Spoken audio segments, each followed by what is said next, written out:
안녕하십니까 동역자 여러분. 오늘 사무엘하 15장 같이 보도록 하겠습니다.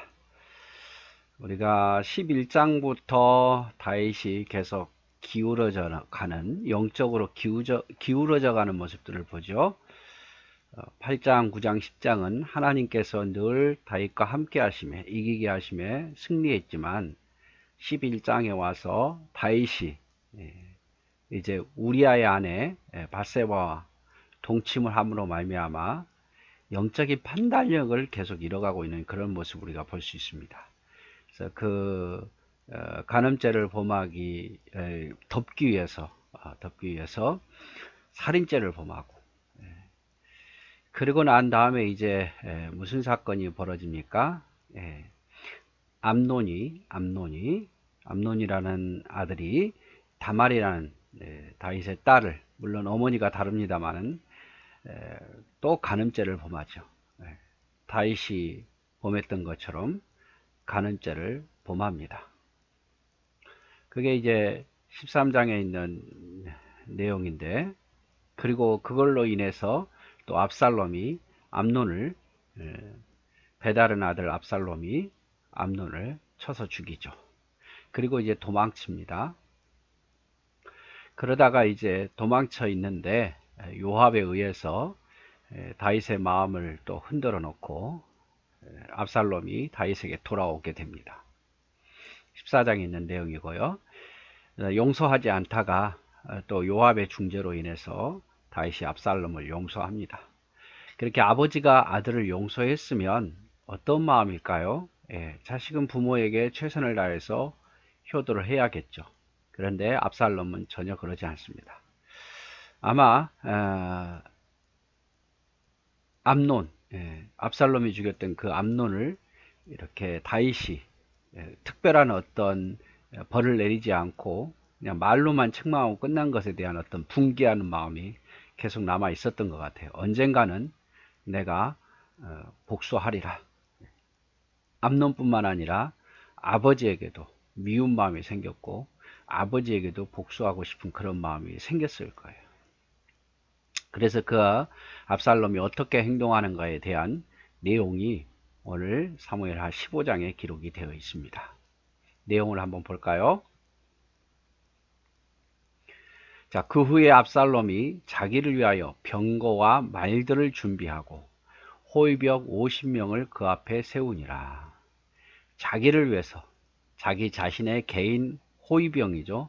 자기를 위해서 병거, 전쟁에 나가는 병거, 그리고 말들을 준비하고 호위병도 50명씩 데리고 다녔다 이 말이죠. 이거는 이제 반역을 꾀하기 위한 준비 과정이에요. 압살롬이 일찍 일어나 성문 길 곁에 서서 어떤 사람이든지 송사가 있어 왕에게 재판을 청하러 올 때에 그 사람을 불러 이르되 너는 어느 성읍 사람이냐 하니 그 사람의 대답이 종은 이스라엘 아무 지파에 속하였나이다 하면 압살롬이 그에게 이르기를 보라, 내 일이 옳고 바르다마는 내 송사를 들을 사람을 왕께서 세우지 아니하셨다 하고, 또 압살롬이 이르기를 내가 이 땅에서 재판관이 되고 누구든지 송사나 재판할 일이 있어 내게로 오는 자에게 내가 정의를 베풀기를 원하노라 하고, 사람이 가까이 와서 그에게 절하려 하면 압살롬이 손을 펴서 그 사람을 붙들고 그에게 입을 맞추니 이스라엘 무리 중에 왕께 재판을 청하러 오는 자마다 압살롬의 행함이 이와 같아서 이스라엘 사람의 마음을 압살롬이 훔치니라. 자기를 위해서 병거와 말들과 호위병까지 준비하고 또 백성들의 마음을 얻기 위해서 어떤 수를 썼냐면요, 즉 다윗에게 향한 그 마음을 빼앗아 가는 거죠. 어떤 사람이 억울해서 재판을 받으러 와요. 뭔가를 자기의 억울함을 하소연하러 올 때에 그 사람들의 마음을 얻어가지고 잘 대해주는 거죠. 왕이 세운 아마 그 재판관이 있을 거예요.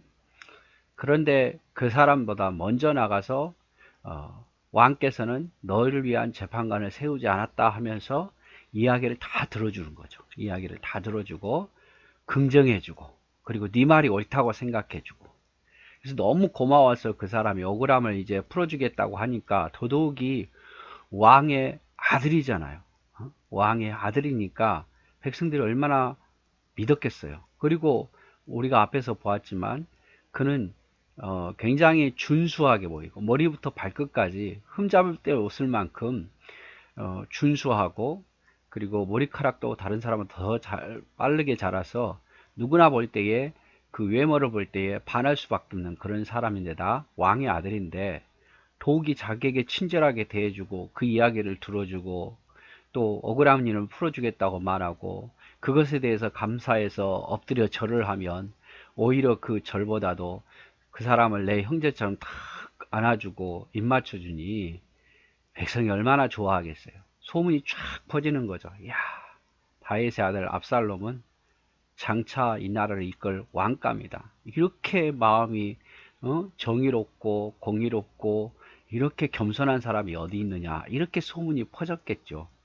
그래서 이걸 성경을 뭐라고 말하냐면 이스라엘 사람의 마음을 압살롬이 훔쳤더라, 이렇게 이야기를 하고 있습니다.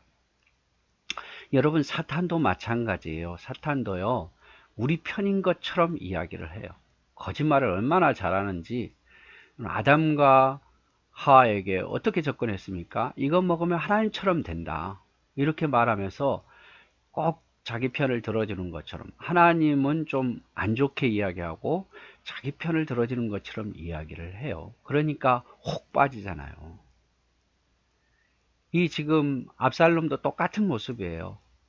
백성들의 마음을 훔치는 거예요. 이유가 뭡니까? 백성들을 이용하는 거죠. 자기 세력을 잡기 위해서 나중에 아버지를 몰아내고 왕이 되고자 하는 그 욕심에서, 백성들이 좋아서, 백성들을 정말 사랑해서 그런 게 아니라 백성의 마음을 훔치고자 이렇게 한 거예요.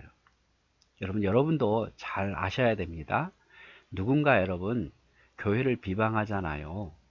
내 이야기 잘 들어주고 내가 분명히 신앙생활 할 때 그것이 하나님 보시기에 아름답지 못한 행동임에도 불구하고 내 말 잘 들어주고 긍정해주고 내가 미워하는 사람 같이 미워해주고, 그렇다고 여러분 그 사람이 여러분을 영혼을 책임져 주냐? 절대 그렇지 않습니다.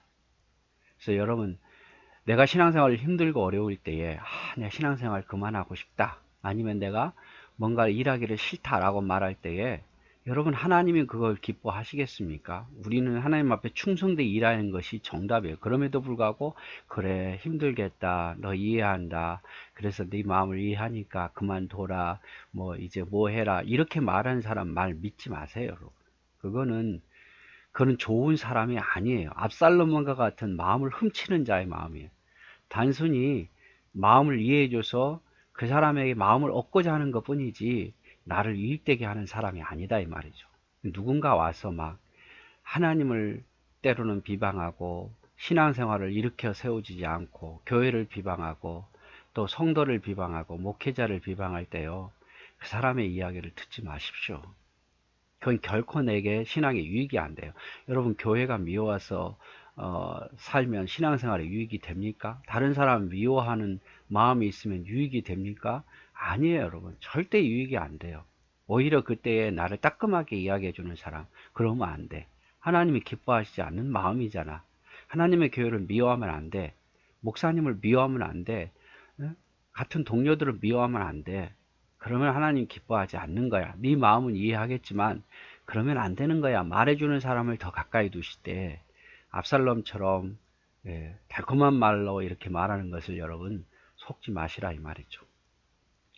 가끔은요, 그래요. 어떤 분이 저한테 우리 교회 성도들에 대해서 뭐 이것이 부족하고 저것이 부족하고 타 교인이요, 그렇게 말하면요, 저 기분 안 좋더라고요. 다시는 그 사람하고 이야기하고 싶지 않아요. 왜? 내 양들이 부족해도 내 양 욕하면 저는 싫어요. 부족한 줄 알지만 제 양에 대해서 부족함을 말하면 저는 싫어요. 왜냐하면 제가 제 양들을 사랑하니까. 여러분 그렇잖아요. 여러분 자식을 누가 못났어도 내 자식 못났다고 누가 말하면 듣기 싫잖아요. 사실을 인정하면서 듣기 싫어요. 왜냐하면 내 자식을 그만큼 사랑하니까. 여러분은 어떻습니까?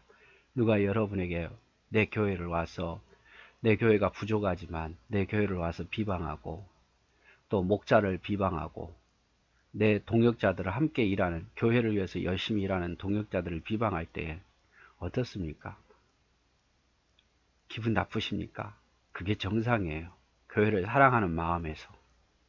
누가 하나님을 비방하면 그거 싫어야죠. 내가 사랑하는 하나님인데. 내가 사랑하는 교회를 비방하면 그거 싫어야죠. 같이 동조하면서 그래 그래 맞아 맞아 왜 그럴까 이렇게 해서는 안 되는 거예요. 그거는 사랑하는 마음이 아니에요. 진짜 교회를 사랑하는 마음이에요.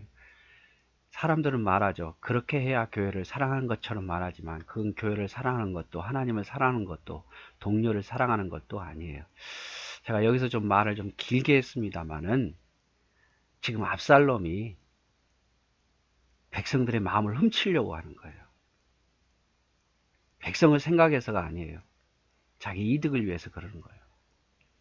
그리고 왕으로부터 가는 마음을 훔쳐서 다윗을 대적하기 위해서 그런 거예요.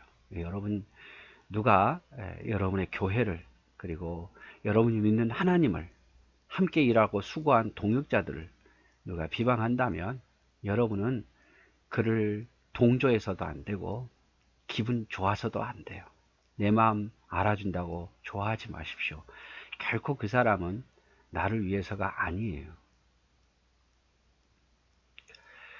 그래서 보면은 압살롬이 병거와 말과 호위병 50명을 둔 것은 장차 반역을 일으키기 위한 준비이며 차기 왕을 이어받을 자격이 있는 왕자임을 드러내기 위해서 그래요.